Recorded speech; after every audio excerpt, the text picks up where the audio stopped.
The problem with only using BDSM for sex. You're listening to The Mistress Code. I'm RacyWilde. BDSM isn't about sex.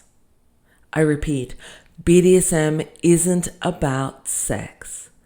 But unfortunately, media, academia, sex therapists, and even people in the scene think it is. What the F? Sex isn't even part of the BDSM acronym. I've said this before. BDSM is about exploring the human spectrum of arousal: physical, mental, and emotional arousal. Fear, comfort, loss, hope, anxiety, and relief, just to name a few states. Many people include sex in their exploration, but that is by choice, not necessity. The main reason why people think BDSM is about sex is because of ProDommes. Authentic lifestyle Femdom is a completely different genre that has completely different origins from professional domination. Kinksters, of course, are all in it for the sex. They use BDSM to spice up their sex life. So if you require sex with your BDSM, perhaps you are not a BDSMer after all, but just a kinkster. The quickest way to find out is if you take away sex from BDSM, are you still interested? I don't need sex with BDSM at all, and I often play purely with many casuals and at play meets. But for my personal DS relationships, sex is a requirement for me. During the vetting process, I specifically tell my potentials that I need sex and I will want to have sex with them. I ask them, how do you feel about that? If they don't want to have sex, simply put, we are not a match. Yes, I choose the person, but if they have a limit that will impact on my pleasure, it is a recipe for disaster. So I will not take them on as a sub. I am a highly sexual person with a drive that can rival any man's. But the sex requirement of mine is more about the freedom to have it. It doesn't mean we will. I just need the freedom to do so. And that comes from blanket permission and consent. I completely know and agree with sex isn't everything. In fact, in some of my DS relationships, I do not have standard sex at all. However, masturbation, milking, edging, CBT, bondage, caging, pegging, and the like are often part of my scenes. To me, sex is a device for BDSM, which is the opposite of a kinkster. For them, BDSM is a device for sex. But sex in BDSM needs to be used carefully, as it can make or break a DS relationship. With some subs, I have sex from day one, but with others, we never have sex until many months after, or not at all. It is whatever serves our DS relationship best. That is the most important thing. Sometimes it is better to keep the agonizing sexual tension of always wanting sex with each other, but never having it. A Domme certainly knows the value of denial, the exquisite, and is not afraid to experience it herself. The beautifully intense agony of not fulfilling a sexual craving can often be more delicious than sex itself. Sex can be a destroyer just as much as it can be a creator.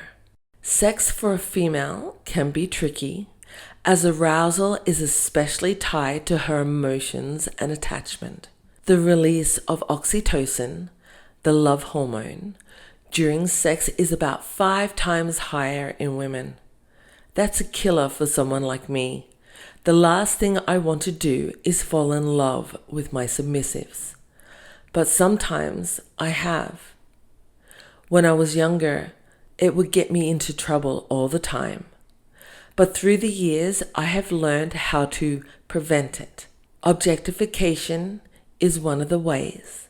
Treating my sub with little care, seeing them as a tool. I enjoy hooding my subs. Hooding does many things physically and mentally to a sub and creates a lot of meaning, but it also gives distance. Men are visual creatures and they like to watch. I feel safer that no love feelings will develop if subs can't see me. And God forbid our eyes lock together. Using eye contact in BDSM is very important, but I am strategic about it. I know better than to look deeply into a sub's eyes while he is orgasming. That is why doggy style is tactically good. It's known that if you don't want to see someone's face, you turn them over, ass up, head down. Clothed female naked male, CFNM, is very useful to give the emotional distance I need to keep our DS stable and stop subs from feeling me directly. You have to be smart as a domina. Know your weaknesses and create systems and tactics not to fall. So yes, it is a very delicate balance to develop a DS relationship without sex, aka falling in love, fucking things up. Developing respectful love and appreciation and endearment rather than romantic love is tricky, but necessary to maintain the DS dynamic I want for a fulfilling and enduring experience for both me and my sub. One time, a submissive of mine became a boyfriend. Our DS play as Dom sub wasn't always sexual, but as soon as we became involved, that quickly changed. It seemed that the time we had for each other to play and have sex became combined. Our BDSM soon became just kink in the bedroom. Daily contact made our connection fluid, which was fantastic in some regards, but we became lazy with our BDSM life. BDSM play just became fucking sessions. We lost our DS relationship. It actually made me quite unhappy. The only way to get what we had back was to separate our sex life and BDSM, defining when we would have a romantic liaison and a BDSM one. Something like this needs discipline to keep up, and it needs both involved to be committed, but we just couldn't maintain it as our romantic relationship and life overruled. I had lost what I needed, BDSM, and so we broke up. Sex gets in the way of pure BDSM. When choosing subs, sexual motive is an important decider for me to see if we are a match. I don't like it when subs are only looking for sex. In my mind, it means they are just kinksters trying to use doms to rub one out.